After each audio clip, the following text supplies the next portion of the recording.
I was 30 years old and I was in really good health. Everything was really, really good in my life. I was in balance. I had just come back from a beautiful vacation. It had just been my 30th birthday. I had just moved in with my partner at the time, and life was good.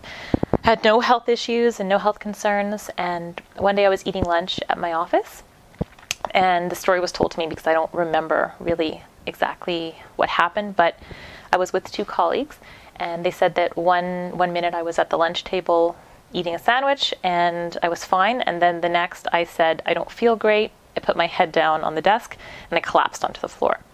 And the two colleagues that were with me did everything right. So they recognized I was in sudden cardiac arrest and they called 911 right away. They did chest compressions to keep the blood flowing through my body and keep my brain and all my organs alive. And this part was pure luck. But there was no defibrillator on site. But when my 911 call was sent through dispatch, it was sent to a team of firemen who had just been released from a call around the corner from my office. So they were able to be there very, very quickly, much more quick than is normal. So about 2 or 3 minutes they were there. They had a defibrillator with them.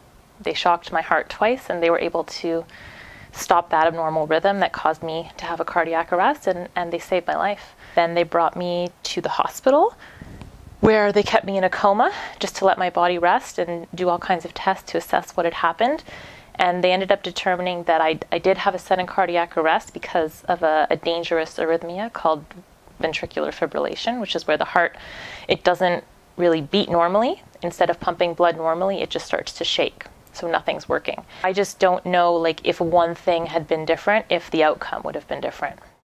So if, for example, my colleague didn't know how to do CPR, or if they hadn't called 911 right away and didn't recognize that this was sudden cardiac arrest, or if the team of firemen that was around the corner, if they hadn't finished their 911 call, so my dispatch call would have gone to another team of first responders, they could have taken longer to get there. So any one thing would have been different. They were worried about, I think, brain function. They were worried about me. They didn't know why this had happened to somebody so young, because it isn't something that's very, very common. Usually when you think of a cardiac arrest, you think of somebody that's older. When you think of heart issues, you think of someone that's older.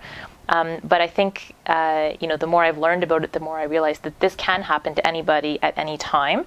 And so they didn't know why it had happened. And so that's why they put me in the coma, is to do tests and monitor me and try to understand what was wrong.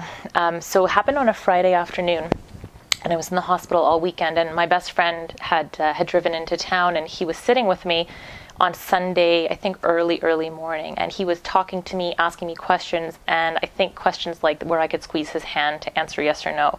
And I did start to squeeze his hand. And so when he told the doctor that, the doctor was extremely happy, and he realized, okay, her brain function is there. So they brought me out of the coma. And by the time I was out of the coma, apparently, I don't remember this again, but I was saying all kinds of weird, funny things to everybody that came to visit me. My boss at the time, I had missed work on Friday because I had the cardiac arrest at work. And when he came to visit, apparently I said, "Oh, I'm so sorry I missed work on Friday. Apologies."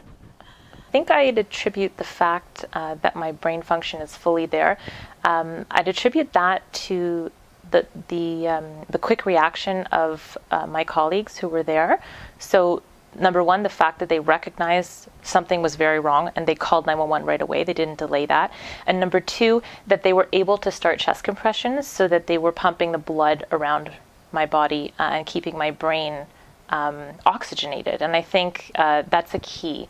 One of the things that I've learned is that based on the statistics that we know about 40,000 people every year have a sudden cardiac arrest in Canada.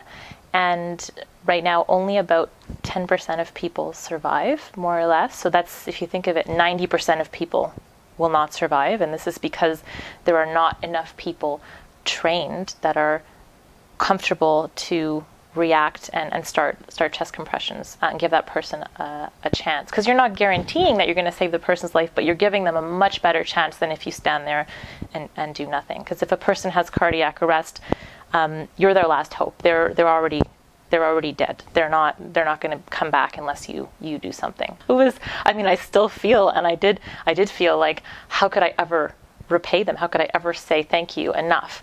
That's why I started trying to be an advocate for CPR and AEDs, and just encourage everybody to really prepare themselves to step in and act if ever they need to, because this is something that can happen to anyone. And I never thought it could happen to me, and I didn't walk around thinking about sudden cardiac arrest. I mean, I do now.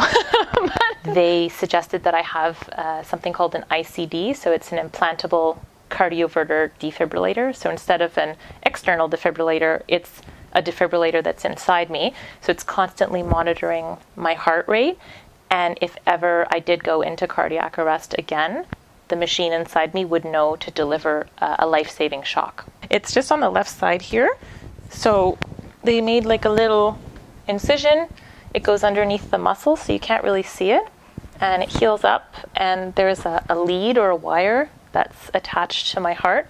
So this machine is constantly monitoring my heart. So it's like my little guardian angel.